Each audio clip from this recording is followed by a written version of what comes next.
Okay, so get this, right? For this deep dive, we're going deep, deep, deep into the world of, well, it's a German artist, I'm already intrigued. and the name is a bit, uh, how should I put this? Provocative. Yeah, provocative is one way to put it. I mean, we're talking Klötengepolter Records.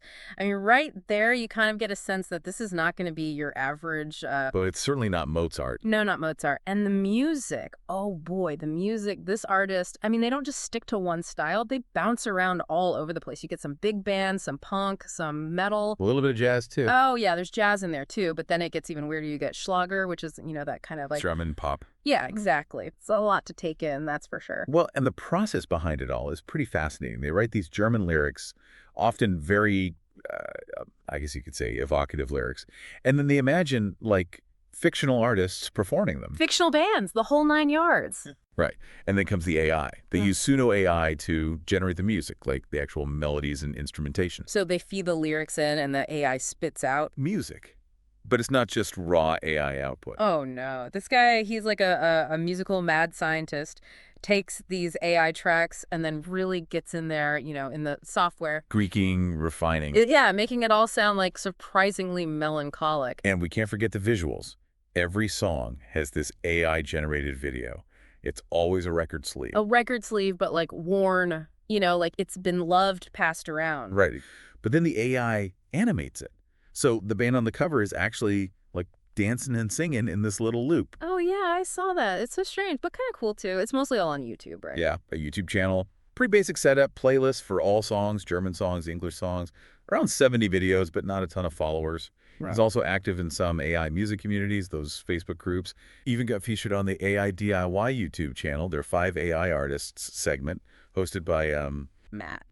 Okay, so clearly not mainstream, but definitely dedicated to his unique vision.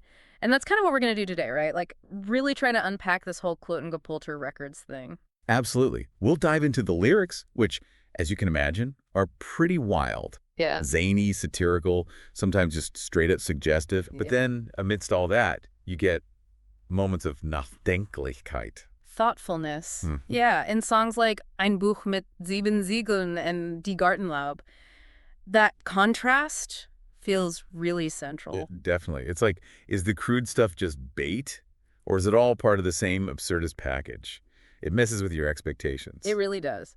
How did you react when you first encountered that mix? It definitely makes you pause, You think you know where it's going, and then swerve.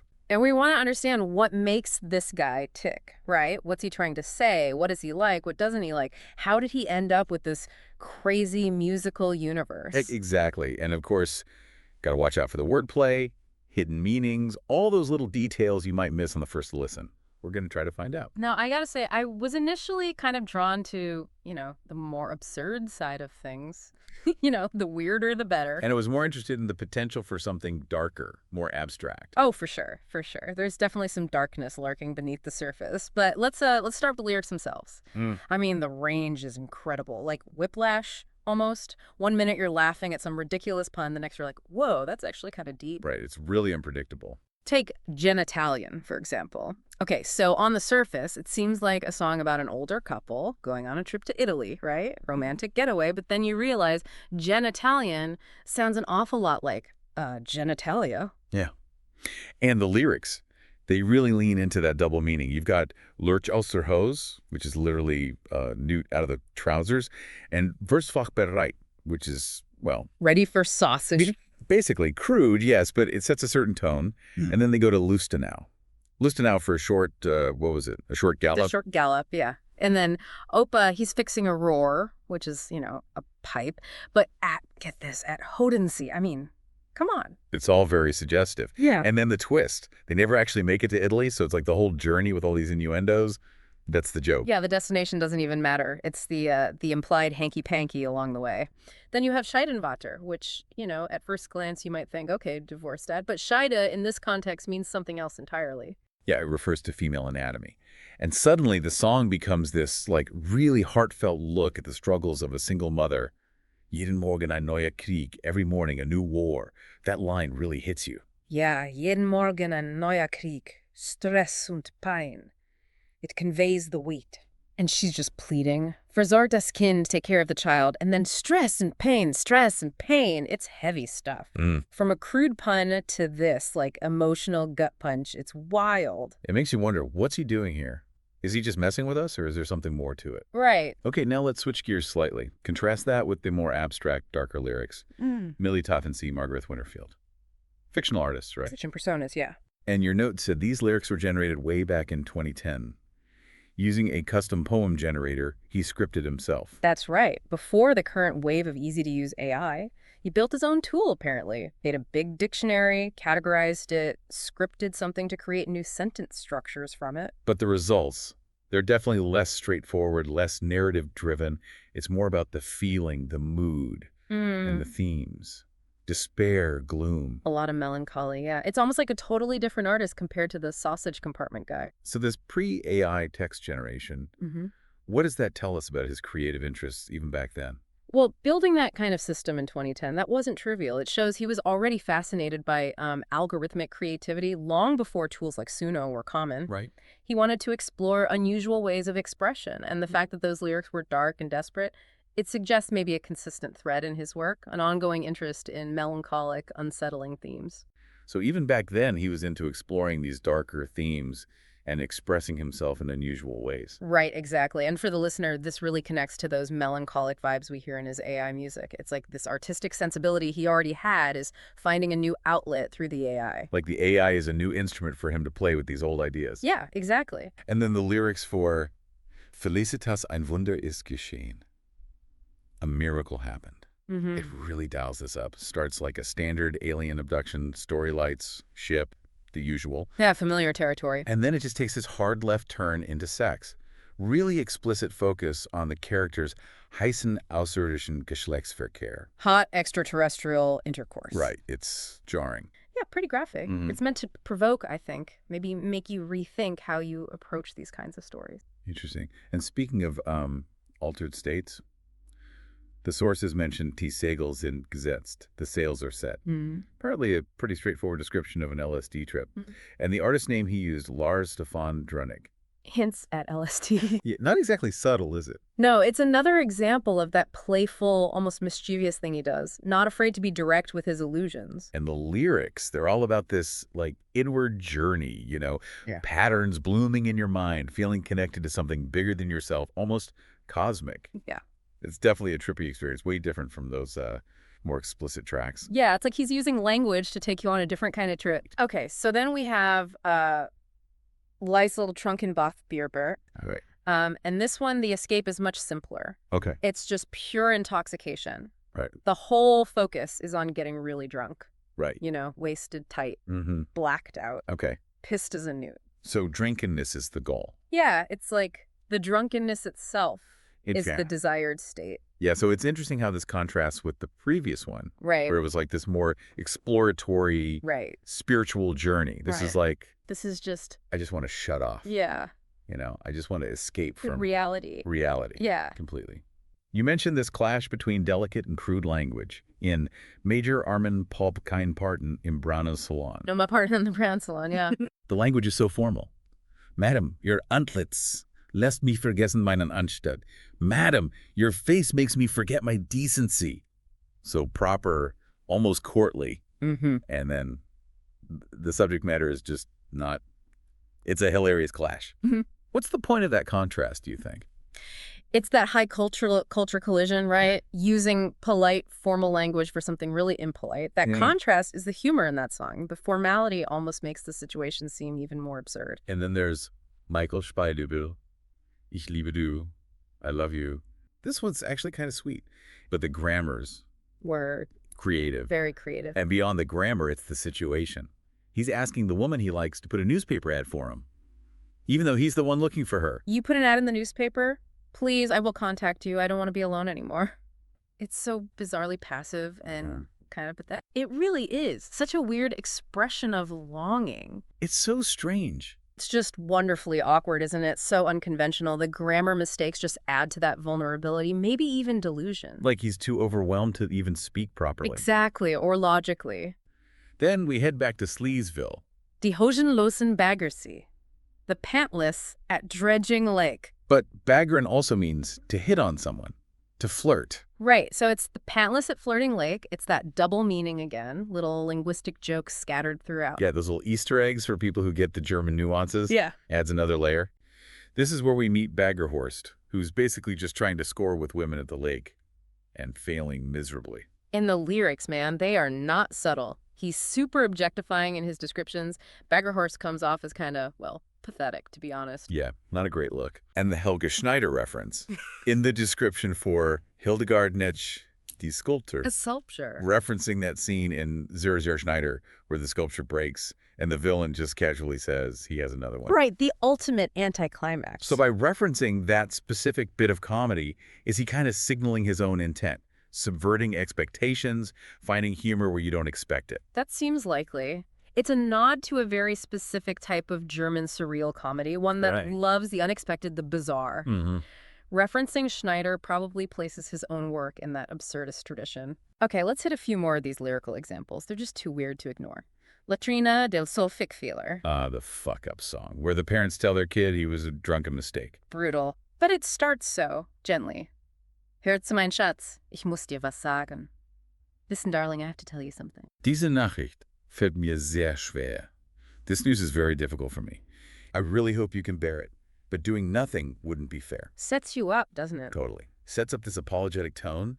And then, bam, Fickfehler. That juxtaposition is intense. It's shocking, dark humor. The bluntness after that tender opening just amplifies the whole effect. And then Luke zwei Kottbomben über Wuppertal. Shit bombs over Wuppertal. Hard to forget that one. Seriously, the narrator launching fecal bombs on the city as revenge. And the detail about his diet. Right. Vegetables, oats, and little fat makes my lumps hard as a board to make sure the bombs are effective. It's the commitment to the sheer absurdity. What do you even say about that? The commitment is the joke, I think. The level of planning for this disgusting, bizarre protest. It's awful and hilarious at the same time, taking a childish idea to its absolute extreme. And then, maybe slightly less gross, Lorenzo Littnerknetter, Mama Mumu. Mm-hmm. This older woman in a village who's just openly enjoying her sexuality. And the local men are fascinated. At 60, she's wilder than ever before. The lads are already begging at the garden gate. It's unexpected, right? Maybe even a bit subversive, talking about older female sexuality like that. It definitely flips the script on usual ideas about older women. Presents Mama Mumu as powerful, unapologetic. It's funny, but maybe also kind of celebratory. Aging, desire. Okay, so then we have Graukämmer, Lieder der Bugrana. Okay. This one is just baffling. Right. It's entirely in what seems like a made-up dialect of German. Wow. And there's no translation. No translation. It's just a linguistic mystery. Okay, so it's just sounds. It just sounds, yeah. Trying to figure it out feels impossible. Was die ruft, das Wimmen neuer Kraften ist allzu mit usem eigenem ihrem Volk. It's like, what? Medieval fever dream is a good description. Was die ruft, das Wimmern neuer Kraften ist. I think the fact that it's so incomprehensible Yeah. is what makes it so intriguing. Right? Is it satire Yeah. on language itself? Right. Is it just a purely phonetic exploration? Yeah. You know? It's just like, what is this? Or an inside joke Right. taken to an extreme? Yeah. I mean, it really resists interpretation. Yeah, it does. What's the goal with something that abstract? Pushing boundaries, maybe? Language, meaning? Getting into pure sound and rhythm?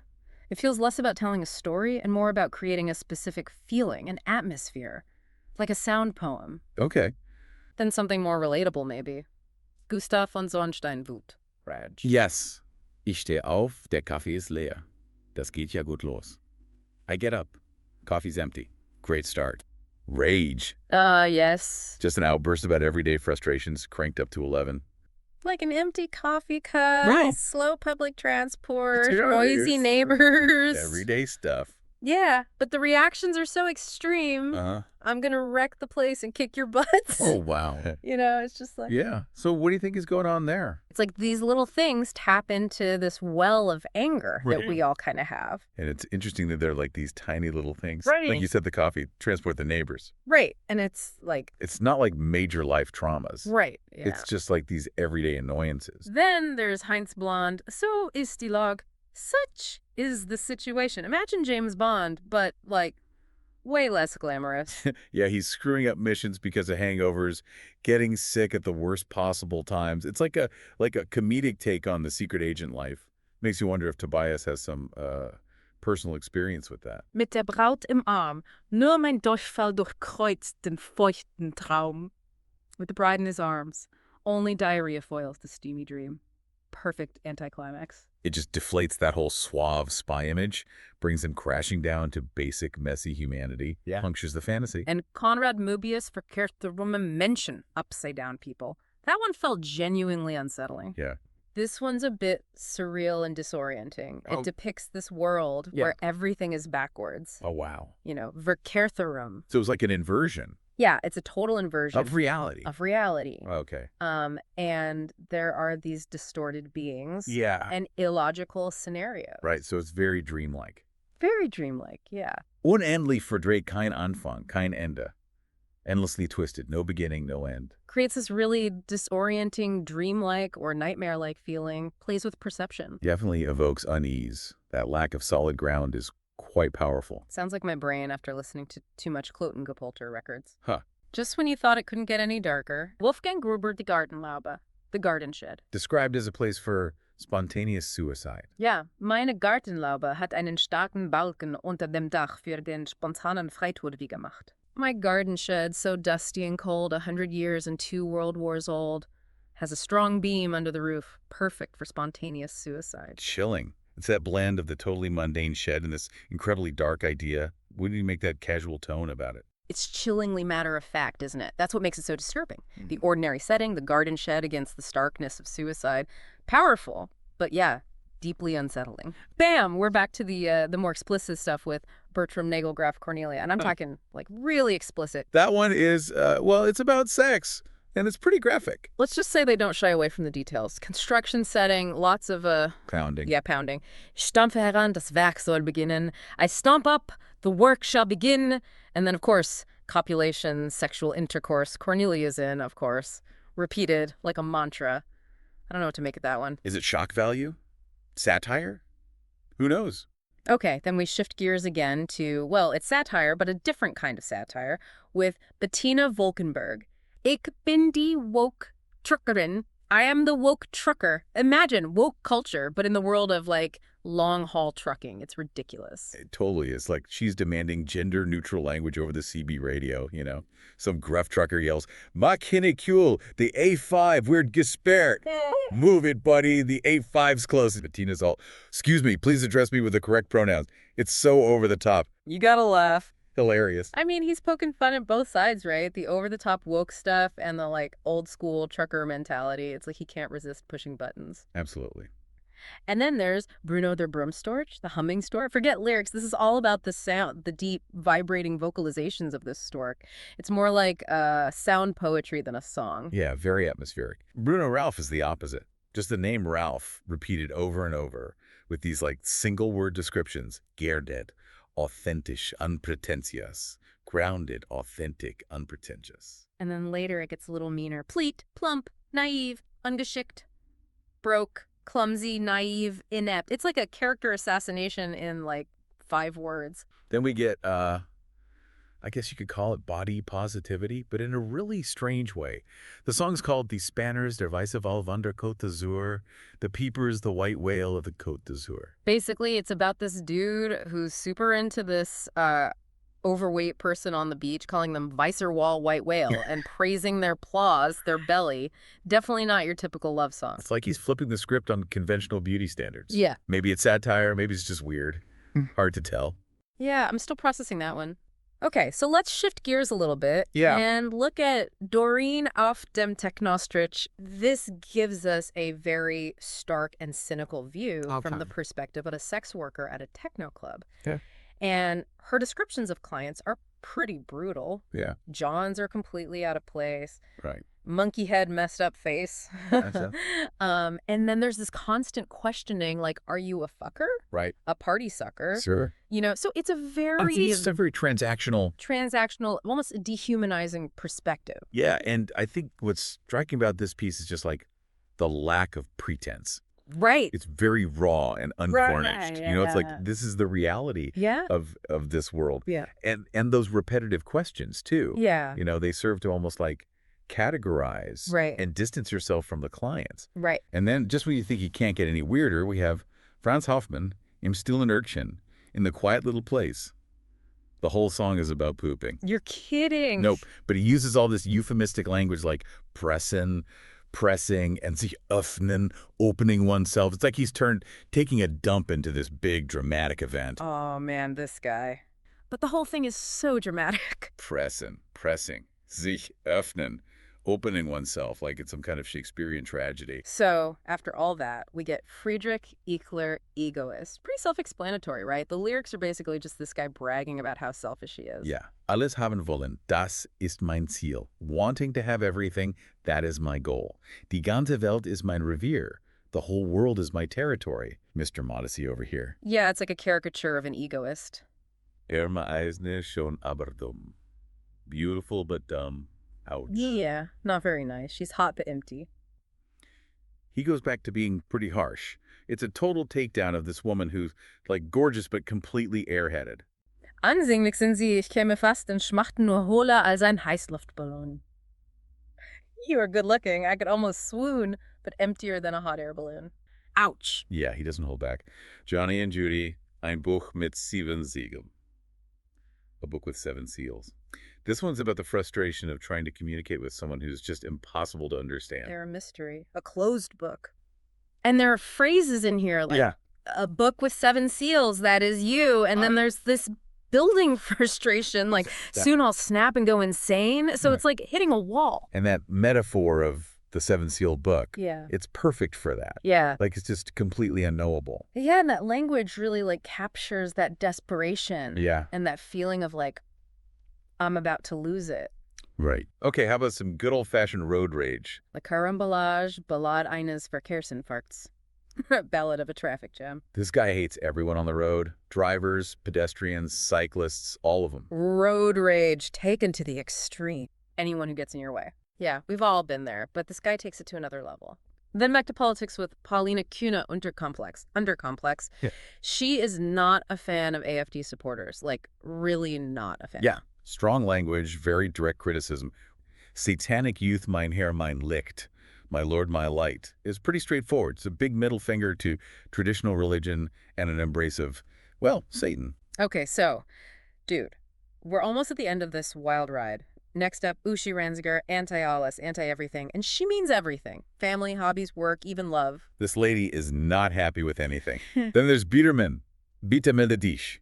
This one is much more passive-aggressive Right. and petty. Okay. The whole focus is on a single discarded candy wrapper in a park. Really? And it's all these rhetorical questions about manners and, Yeah. it's almost comical how overblown the outrage is. So it's like very specific. Very specific. Yeah. Okay. Interesting. I mean, I think that speaks to that like very particular civic annoyance. Right. You know, like the social contract is being violated by this one little act. Right. And that repetition, too, of bitte melde dich. Yeah. It's like this nagging complaint, this absurd expectation of a response. Yeah. It's like they're really expecting someone to come forward and be like, yeah, it was me. I'm so sorry. I'm the candy wrapper bandit. Kind of creepy, like he's going to track this person down. Okay, so now for something completely different. All right. Jürgen Depp Fragen. Okay. This one is just a series of questions. Okay. Ranging from philosophical to like almost childlike. Interesting. Some are mundane, some are philosophical. Answers, though. Just questions. Okay. Margaret Winterfeld Gastrom. Okay. This one is much more cryptic and fragmented. Right. It features all these seemingly unrelated phrases that evoke themes of violence and loss and confinement. And it even hints at historical events like the Lao guy. So it's like trying to piece together a puzzle with missing pieces. Yeah, that fragmented nature and those specific terms, like you said, the Lao guy, create this sense of like underlying trauma, unresolved narrative. Right. And then we have Volker Pleit Miller Scheisse. Okay. This one is as minimalist as you can get. It's literally just the German expletives. Oh, wow. Scheisse and Kacke. So just those two words Yeah. repeated. I mean, sometimes less is more, right? Sometimes less is more. Finally, we have Waldemar Slapstock. Oh, terror clown. Killer clown, folks. Violent, disturbing. So we're seeing that Tobias and Klötengepolter Records are way more than just some random AI music project. There's this deliberate process, a history of artistic exploration, and a really clever use of language that can be both playful and meaningful. Definitely not just throwing stuff at the wall and seeing what sticks. So across these few examples, we're seeing satire, sex, darkness. Does feel like it adds up to a larger statement.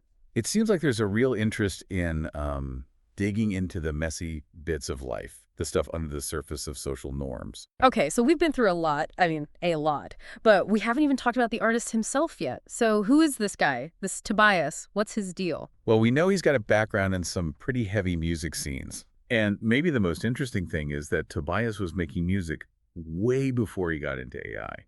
He's released a ton of albums in genres like noise, dark ambient, black metal, funeral doom, industrial, like the really dark, intense stuff. Yeah, that's intense. Does knowing that background change how you see this current stuff? Definitely adds context.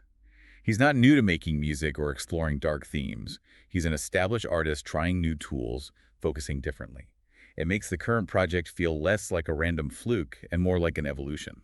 So this AI project, it's like his way of exploring a different side of himself, maybe a more lyrical storytelling side. Yeah, could be.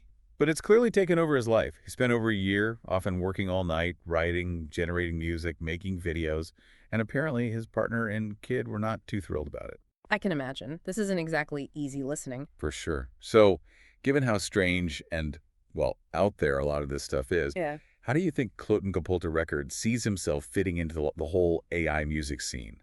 Is he aiming for a specific audience? I mean, it's definitely niche, right? German lyrics, often crude humor, that unique AI-generated sound. Maybe he's going for the cult following type of thing. Maybe. And we can't ignore the political stuff, like in Polina Kuna Unterkomplex, where he's straight up bashing AfD supporters, and Uschi Ranziger anti-IELTS, which is like misanthropy on steroids. Yeah, it's not all just jokes and weirdness. He's definitely got opinions. And, well, there's something we need to address, something that changes things a bit. Our initial fascination with this project has, well, it's waned, to be honest. We've spent a lot of time with this material, and it's a lot to process. A lot of it is, well, just not very good. And it turns out that this deep dive, it wasn't just us being curious. We were approached by the artist. Paid, actually, to do this deep dive, to talk about his music as promotion. So knowing that we were essentially hired to do this, Yeah. it's hard to be objective. It feels kind of, I don't know, manipulative. So we're not going to recommend Klötengepolter Records, despite the uniqueness of the project. The circumstances have really tainted our view. And we were also asked to include greetings for Naomi and Kevin. Mhm. But yeah, we're not going to do that. We're not feeling very friendly towards this artist right now. We started out fascinated, but now we're mostly just frustrated. And here's the big question for you, dear listener. In a world where everything is online, where marketing is everywhere, where it's harder and harder to tell what's real and what's fake, was this deep dive actually insightful? Or was it just a really elaborate ad? You decide. We'll leave you with that.